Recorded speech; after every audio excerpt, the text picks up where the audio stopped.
Située sur la Loire à 50 km de la côte atlantique dans l'ouest de la France, Nantes est la 6e ville de France et l'une de ses agglomérations les plus innovatrices. Anciennement ville industrielle hébergeant un centre de construction navale, Nantes a su se transformer en un ambitieux modèle de développement durable. 95% de sa population habite dans un rayon de 300 mètres autour d'un arrêt de transport en commun. Ceci explique, entre autres, que Nantes occupe aujourd'hui le 3e rang français pour l'usage des transports publics. En 2008, Nantes Métropole a rejoint la Convention des maires, une initiative européenne qui rassemble plus de 4000 villes engagées à réduire les émissions de dioxyde de carbone d'au moins 20% d'ici 2020. Depuis, les projets verts ne cessent de se multiplier dans l'agglomération. Je pense que la mobilité, c'est deux choses. D'abord, c'est un enjeu environnemental. On sait que dans les villes, 2 tiers des gaz à effet de serre sont liés soit à l'habitat, soit au déplacement. Et donc nous sommes décidés de nous attaquer au déplacement. Et au-delà de l'enjeu environnemental, il y a aussi un vrai enjeu de cohésion sociale, puisque nous avons construit notre réseau de transport en commun autour de l'ensemble des cités, de l'ensemble de la ville. Depuis le 1er octobre 2012, le centre-ville de Nantes est devenu une zone de circulation limitée à 30 km/h.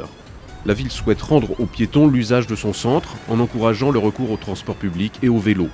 De nouvelles lignes de bus ont été lancées en complément du réseau de tramway le plus long de France et de la ligne Busway. L'espace, c'est du luxe. Et les gens vont avoir de l'espace pour marcher, l'espace pour rouler, l'espace pour boire un verre, l'espace pour s'amuser en famille. Je veux dire, ça, c'est avoir des grands cours comme le cours des 50 étages ici à Nantes, c'est une bouffée d'oxygène.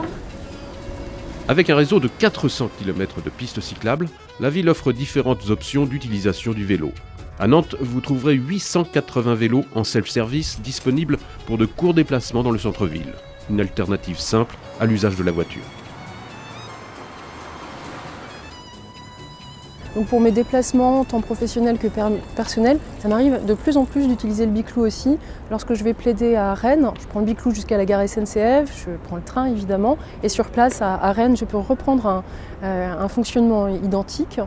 Ce qui est très appréciable aussi, c'est de retrouver ce système d'une grande simplicité partout, à Orléans, à Lyon, mais aussi à Dublin. Et puis dans tant d'autres villes européennes. Et c'est vraiment agréable de visiter une ville à vélo. Récemment, Nantes a lancé le Cyclotan, un nouveau service qui permet aux habitants d'utiliser un vélo pliable en combinaison avec les transports publics. Donc ça fait environ 6 mois que je circule donc, par l'intermédiaire du vélo pliant. Donc je me rends de mon domicile qui est situé au sud de Nantes, donc à mon travail qui est carrément situé du coup au nord de Nantes. C'est un trajet qui fait à peu près 15 km. Je suis convaincue que c'est une bonne alternative. Les citoyens nantais sont unanimes sur la qualité de vie dans leur ville et sur l'efficacité de son système de transport. L'Europe aussi, puisqu'elle a sacré Nantes ville verte européenne pour l'année 2013.